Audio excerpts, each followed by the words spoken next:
Varicose veins కి సరైన చికిత్స కోసం సంప్రదించండి ఎవిస్ హాస్పిటల్. నమస్తే రమగారు. నమస్తే జయ. రమగారు, కొంతమంది ఇళ్లలో ఇంట్లోనేమో రుసలాడుతూ ఉంటారండి. ఆ మొహం చూస్తేనే వామ్మో వీళ్ళకి అసలు మాట్లాడనే కూడదు, చేదరనిపించేస్తుంది నిజం చెప్పాలంటే. బయటికి వెళ్ళి మాత్రం గుమ్మం దాటటం చాలు ఎంతో మర్యాదగా మాట్లాడతారు. ఇరుగు పొరుగుతో కావచ్చు, ఫ్రెండ్స్తో కావచ్చు, లేకపోతే ఫోన్లు వచ్చినా సరే ఎంత ఓపికగానో ఎంతో మర్యాదగా ఎంతో టైం ఇచ్చి మాట్లాడతారు. ఇంట్లో ఆడమనిషి ముఖ్యంగా ఏ మాట అడిగినా విసుగు అనిపిస్తుంది.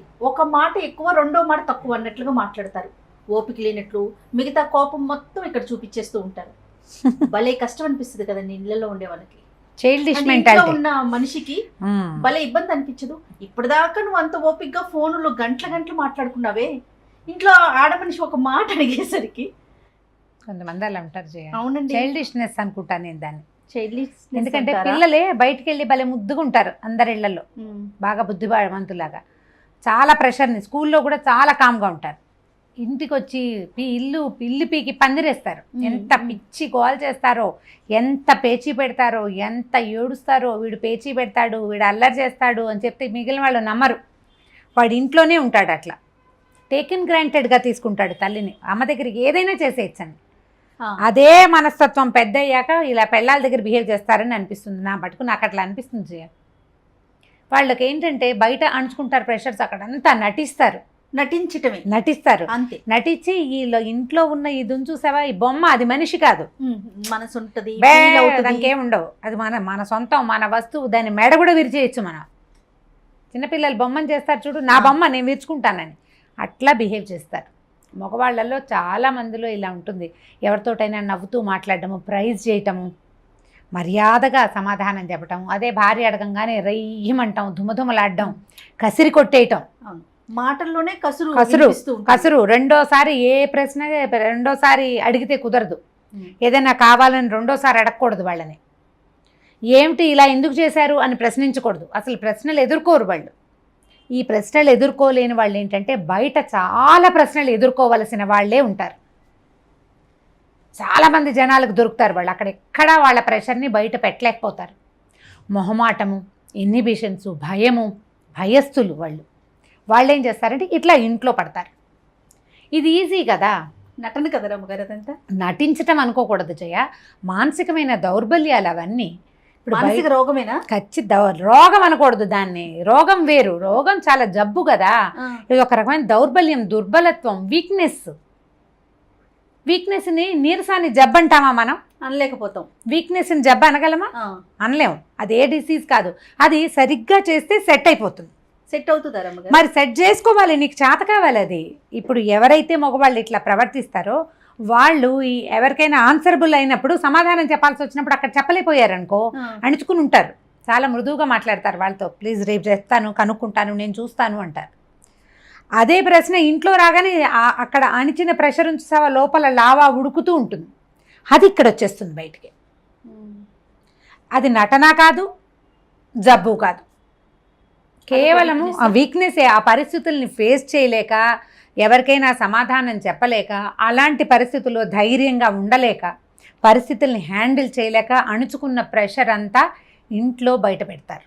అది ఎప్పుడైనా ఒకసారి ఇంట్లో బయట పెడితే ఆ వీక్నెస్ని, సరే ఏదో బయట పాపం తనకి డిస్టర్బెన్స్ ఉంది, ఏం చేస్తారులే సర్దుకోవటానికి ఆడమనిషికి అవకాశం ఉంటుంది. ఎప్పుడు అలాగే ఉండే వాళ్ళతో ఎట్లా? క్రమంగా అలవాటు చేసేసుకుంటారు దాన్ని. ఇంటికి వచ్చి రుసరుసలాడచ్చు, దుమదుమలాడచ్చు, అయినా కూడా నాకు భోజనం నడిచిపోతుంది, నాకు మిగిలిన వ్యవహారాలన్నీ నడిచిపోతాయి, ఇల్లు నడిచిపోతూనే ఉంటుంది. అదే ఆ పెళ్ళం వెనక్కి తిరిగి ఏ అట్లగాడ పెట్టారు రెండు వడ్డిచ్చింది అనుకో, ఇంట్లో కూడా మాట్లాడకుండా ఉంటారు, చేయలేకపోతారు. అట్లా మగవాళ్ళు దుమదుమలాడుతుంటే ఆడవాళ్ళకి ఏంటి కాళ్ళు చేతులు ఆడవు, ఏం చేయాలో తెలియదు. పైగా పిల్లలుంటే, ఎవరైనా పెద్దవాళ్ళు ఉంటే, ఎవరి ముందైనా కసిరి కొడితే పిక్క చచ్చిపోతారు. కసిరి కొట్టేసరికల్లా అవమాన భారం తట్టుకోలేకపోతారు. ఈ అవమానాన్ని తట్టుకోలేక ఆడవాళ్ళు చాలా ప్రెషర్కి గురవుతారు జయ. మగవాళ్ళకి ఎట్లా ఉంటుందంటే, చాలామందికి నేను చక్కగా మంచి ఇల్లు తీశాను, నగలు కొంటాను, బయటికి తీసుకెళ్తాను, బయట భోజనాలు చేపిస్తాను, బాగా కొనిపెడతాను, అన్నీ అమర్చాను, 2 పిల్లలు ఉన్నారు, ఏం కావాలి దీని జీవితానికి? నేను ఏదో అద్భుతం చేసేసాను, నేను అవన్నీ చేస్తా. తను విసుకోవటము, తను అట్లా కసిరేయటము ఈ ఆడమనిషి మీద ఎలాంటి ఇంపాక్ట్ని చూపిస్తుంది ఆ అమ్మాయి ఆ ప్రెషర్ని ఎక్కడ బయట పెట్టుకుంటుంది అనేది అర్థం చేసుకోరు జయ. 50% ఆడవాళ్ల తాలూకు బీపీలకి, స్పాండిలైటిస్కి, తర్వాత రకరకాల అనారోగ్యాలు, తొందరగా డయాబెటీస్ రావడానికి ఇది కారణం. బయట పెట్టుకోలేకపోతే ప్రెషర్ని, ఆ ప్రెషర్ వీళ్ళే తీసుకోవాల్సి వస్తుంది. పనులు తప్పవు, పిల్లలు తప్పరు, పిల్లల్ని చూసుకోవద్దు. శారీరకంగా కొంత ప్రతి నెలా వచ్చే బలహీనత కొంత ఉంటుంది. ఇంత కసిరి కొట్టిన వాడితోటి మామూలుగా ఉండాలంటే ఎంత దించుకుపోవాలి లోపల ఎంత కష్టం. కసిరేసినా మళ్ళీ మామూలుగా ఉండి తిండి అమర్చి పెట్టాలంటే మనకు కూడా విసిరేసే అవకాశం వస్తే బాగుండు అనిపిస్తుంది. ఆ విసిరే అవకాశం ఉన్నవాళ్ళు విసిరేస్తారు, గోల్ చేస్తారు, పోట్లాడతారు.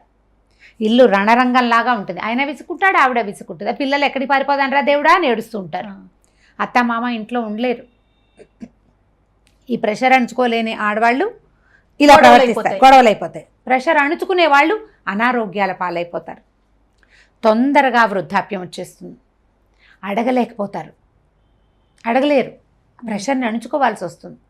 ప్రతి మగవాళ్ళు భార్య వీక్గా కనపడుతున్నా, లేకపోతే తొందరగానే తనకంటే 5-6 ఏళ్ళు చిన్నది ఏజ్డ్ లుక్ ఎందుకు వచ్చింది ఈ అమ్మాయికి అనేది ఆలోచిస్తే దానికి కారణం 50% మనమేనని తెలుస్తుంది. 100% అని నేను అన్నాను. ఖచ్చితంగా 50% మగవాళ్ళ దౌష్యము, వాళ్ళ విసుగు, వాళ్ళు కసిరేసేయటము, వాళ్ళ అవమానించటము పదే పదే. మీ అమ్మ, మీ నాన్న, మీ అక్క, మీ చెల్లి అండమే కాదు, అదే నిన్ను నువ్వు బాడీ షేమింగ్ చేయటం, ఏదైనా అడిగితే సమాధానం చెప్పకపోవటం, వాళ్ళకి కావాల్సింది ఏది సరిగ్గా చేయకపోవటం. కొంతమంది ఉంటారు నో అంటారు ప్రతిదానికి. ఈ పెద్ద మనుషులు చాలా మంది ఉంటారు, కానీ తర్వాత చేస్తారు. మొదట నోని వాళ్ళు తట్టుకోలేకపోతారు, ఆడవాళ్ళు తట్టుకోలేరు. సరే, వాళ్ళు ఇంకా రెగ్యులర్గా మళ్ళీ తర్వాత చేస్తున్నారు అనుకోండి, మొదటి నోని యాక్సెప్ట్ చేసేయచ్చు. ఎప్పటికైతే కాదు జయ. ఇప్పుడు ఎలా ఉంటుందంటే మామూలుగా మనమే ఉన్నామనుకో బాగానే ఉంటుంది. అదే ఎవరి ముందైనా నో తీసుకోవాల్సి వస్తే ఇబ్బంది అనిపిస్తుంది కదా, అవమానకరంగా అనిపిస్తుంది కదా. ఇది వరకటిలాగా లేవు రోజులు. ఆడవాళ్ళు పూర్తి స్థాయి డిపెండెంట్స్గా ఈ రోజున లేరు. మగవాడు తెచ్చిపడేస్తే ఇల్లు దిద్దుకోవటమే ఈ రోజు ప్రపంచం కాదు. ఉద్యోగం చేయకపోయినా ఇళ్లల్లో ఉండే వాళ్ళైనా సరే, హౌస్ వైఫ్స్ కొంత తక్కువే ఉన్నారు. ఒకవేళ హౌస్ వైఫ్స్ ఉన్నా కూడా వాళ్ళకి కూడా జీవితం టఫ్ టాస్క్గానే ఉంది ఇప్పుడు. ఈ కరెంటు బిల్లులు, వాటర్ బిల్లులు, ఈ పిల్లల స్కూళ్ళు, వాళ్ళ పేరెంట్ టీచర్ మీటింగ్స్, పిల్లల తాలూకు క్లాసులు, వాళ్ళ ట్యూషన్లు, వాళ్ళ కోకరికులర్ యాక్టివిటీసు, దైనందిన జీవితం ఒక యుద్ధంగా ఉంది ప్రతి వాడికి. నువ్వు బయటికి వెళ్ళి ఎంత యుద్ధం చేస్తావో ఇంట్లో ఉండి ఆ అమ్మాయి కూడా అంత యుద్ధము చేయవలసిందే, చేయాల్సిందే. మార్పు ఎక్కడంటే రంగాలు వేరు, నీ రంగం వేరు, ఆవిడ రంగం వేరు చేసేది. ఒకళ్ళది కురుక్షేత్రం అయితే ఇంకోళ్ళది పానిపట్టు. దాంట్లో ఏ తేడా లేదు. ప్రతివాడు ఈ రోజున యుద్ధం చేయవలసిన పరిస్థితిలోనే ఉన్నాం. భార్యలు ఉద్యోగం చేసే అమ్మాయి అయితే మరీ కష్టం. ఒకవేళ ఇంట్లో ఉండే భార్యలు డిప్రెషన్కి గురవుతున్నా, డిప్రెషన్లోకి దిగిపోతున్నా, తొందరగా అనారోగ్యాల పాలవుతున్నా, తర్వాత మానసికంగా వీళ్ళు ఏదైనా ఇబ్బంది పడుతున్నారనిపించిన, ఏజ్డ్ లుక్ వచ్చేస్తున్నా, మొట్టమొదట మీ పరిస్థితి ఏమిటి అనేది మగవాళ్ళు ఆలోచించుకోవాలి. మనం ఏం చేస్తున్నాం, వీళ్ళు ఇలా అవ్వడానికి మన పాత్ర ఉందా అనేది ఆలోచించుకుని కరెక్ట్ చేసుకోవాలి. మీరు భార్య మీద విసుక్కోవటం కాకుండా ప్రధానంగా ఏంటంటే మీరు బయటకు వచ్చే రకరకాల టాస్కుల్ని వాటిని డైరెక్ట్ అటాక్ ఇవ్వటం వన్స్ ప్రాక్టీస్ చేస్తే జీవితంలో మీరు ఇంకా ముందుకెళ్తారు. ప్రెషర్ అణుచుకుని ఇక్కడికి వచ్చి ఇక్కడ లావాలాగా అగ్నిపర్వతం బద్దలైనట్టు ఇంట్లో బద్దలైతే ప్రయోజనం ఏముంది?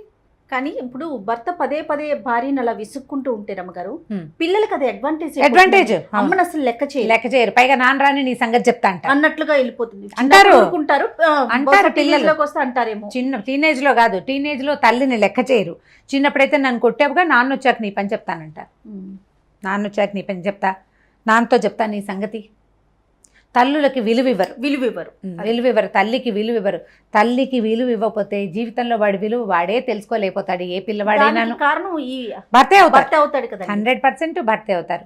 మగ పిల్లలకి కూడా ఈ ప్రెషర్, బయట ప్రెషర్ అంచుకుని ఇంటికి వచ్చి అల్లరి చేసే మనస్తత్వం పిల్లల్లో ఉన్నా కూడా మనం దాన్ని కొంత కరెక్ట్ చేయాలి జయ. చెప్తూ ఉండాలి, ఇలా చేయకూడదు, తప్పు అని. ఇది సరైంది కాదు, నీకు అంత ప్రెషర్గా ఉందా, 4 గుంజీలది పైకి కిందకి ఎక్కి దిగిరా, లోపల అంచుకున్నది బయటకు వెళ్ళిపోతుంది. గుంజీలు తీస్తామండి, భర్తను ఏం చేయడం గారు. ఇప్పుడు చూద్దాం ఎంతమంది ఇస్తారు. నీకు ప్రెషర్గా ఉంటే గాలి తీసుకో, బాగా ఊపిరి తీసుకో, ప్లెంటీ ఆఫ్ ఆక్సిజన్ లోపలికి పోనివ్వు, సగం తిక్క తీరుతుంది. ఏదైనా హాయిగా వేడిగా తాగు, తీయగా తిను, పిల్లలతో కాసేపు ఆడుకో, లేదా ఆకుపచ్చగా ఉన్న చోట వెళ్ళి పచ్చగా ఉన్న చోట తిరిగిరా. ప్రెషర్ రిలీవ్ చేయి లోపల నుంచి. అదంతా నా మీద పడేస్తే నేను ఇది హ్యాండిల్ చేయలేకపోతున్నానని చెప్పగలిగే అవకాశం ఉన్నవాళ్ళు చెప్పుకోవాలి. లేని పరిస్థితి అయితే లేని పరిస్థితి అయితే ఏముంది, మీరు కూడా ఆ దాన్ని ఎక్కడైనా ప్రెషర్ని రిలీజ్ చేసుకోవాలి. ఎవరైనా సహాయం తీసుకోండి. ఏం చేయాలి, మన కజిన్స్లో కానీ అతని ఫ్రెండ్స్లో కానీ వాళ్ళ అమ్మగారిని కానీ వాళ్ళ తల్లులు సహాయం చేస్తారో చేయరు, వాళ్ళ చెల్లెళ్ళు కానీ మీరేం చేయాలి, దానికోసం మానవ సంబంధాలు బాగా పెంచుకోవాలి. చుట్టూతా ఉన్న వాళ్ళందరితోటి ఫ్రెండ్షిప్ ఉంచుకోండి. వాళ్ళ ద్వారా ఇతన్ని సెట్ చేయగలమేమో చూడండి. కొంతమందిని మనం డైరెక్ట్గా మాట్లాడలేము, ఎవరితోటైనా చెప్పించవచ్చు. ఆ అవకాశాన్ని యూటిలైజ్ చేసుకోండి. ఫ్రెండ్స్తో చెప్పించవచ్చు. ఇట్లా విసురుకుంటూ కసుకుంటే అమ్మాయి ఏమవుతుందిరా అని ఎవరైనా కానీ చెప్తే కొంచెం తగ్గచ్చు, కాస్త తగ్గేందుకు అవకాశం ఉంది. నా మీద మళ్ళీ అందరికి వెళ్ళి చెప్తున్నావు అని అదొక ఇష్యూ క్రియేట్ చేయరు కదా. అప్పుడు అయితే అవుతుంది. అలాంటి వాళ్ళకి తగిన క్రియ అప్పుడు చేసుకోవచ్చు. నేను చెప్పడం ఎందుకు, నువ్వే దుమ్దుమలాడుతుంటావు, వాళ్ళకి కనపట్టాలా క్లియర్గా. చాలా మంది ఉంటారు ఫ్రెండ్స్ ముందు కూడా భార్యలను కసిరేసి విసుకుంటారు జయ. అవును, చాలా చిరాగ్గా ఉంటుంది అలాంటి వాళ్ళని చూస్తే. ఎవరి ముందైనా సరే, ఎవరైనా ఉండనివ్వు. అదేంటంటే నీకు అవతల వ్యక్తి మనిషిగా కనపడదు, అది నీ బొమ్మ, దాన్ని నువ్వేమైనా చేస్తావు అంతే, నీ పాయింట్. అదొక మనిషి మనసు. ఇప్పుడు నీ చేతిలో ₹1,00,000 ఫోన్ ఉంటే ఫోన్ అయితే విసిరి కొట్టగలవా నువ్వు? డబ్బులు గుర్తొస్తాయి. అమ్మో ఫోన్ విసిరేస్తే ఇట్లా 1,00,000 మనం సంపాదించాం. అవతల మనిషి రక్త మాంసాలతో జవసత్వాలతో ఉన్న దాన్ని విసిరి కొట్టేస్తే ఆ బొమ్మ పగలదు, లోపల చితికిపోతుంది. అంతే కదా. అంతే. విసుకోవటం, కసురుకోవటం, పిల్లల్ని కసిరినట్టు. మనం పిల్లల్నే కసరకూడదు. ఇప్పుడు వారి పెద్దవాళ్ళని తల్లుల్ని కసిరితే ఎట్లా? అవును, జీవితం పాడైపోతుంది. మనకి సమాజం బహు చిన్నది, మన ప్రపంచాలు చాలా చిన్నవైపోతున్నాయి. 100 మంది మగపిల్లలకి 100 మంది ఆడపిల్లలు లేని రోజు ఇది. 80 మంది 85 మంది ఆడవాళ్ళు ఉంటున్నారు. ఇప్పుడు మనకు దొరికిన ఒక భార్యని, మాకు దొరికిన కంపెనీని కాపాడుకోవాలి. ఈ పరిస్థితి వస్తే మగవాళ్ళని హ్యాండిల్ చేయాలి, మనం మాట్లాడుకోవాలి, విషయం చెప్పగలగాలి. ఒకవేళ చెప్పలేకపోతే ఎవరితోటైనా చెప్పించే ప్రయత్నం చేయాలి. అతని ఇంటికి రాగానే విసుకుంటుంటే కనుక విసుగొచ్చే ఏ పరిస్థితిని ఇంట్లో ఉంచకుండా జాగ్రత్త పడండి. కనీసం అదే అలవాటుగా మారిపోకుండా చేసుకోండి. ప్రతిసారి జాగ్రత్తగా ఉండలేకపోతాం, కానీ వాళ్ళకి హ్యాబిట్ అయిపోతే కష్టం కదా. పిల్లలు కూడా చెప్పుకుంటూ ఉండాల్సి వస్తుంది. ఇది కొంచెం కష్టసాధ్యమైన సంగతే, కానీ ట్రై చేయొచ్చు. ఇట్లా ఫ్రెండ్స్ ద్వారా, కజిన్స్ ద్వారా ఎవరితోటైనా చెప్పిస్తే కొంత మార్పు రావడానికి అవకాశం ఉంది. రైట్ రామ్ గారు, నమస్తే. నమస్తే జయ. ఈ వీడియో కనుక మీకు నచ్చినట్లయితే లైక్ చేయండి, షేర్ చేయండి. మరిన్ని వీడియోస్ కోసం మా ఛానల్ని సబ్స్క్రైబ్ చేసుకోండి.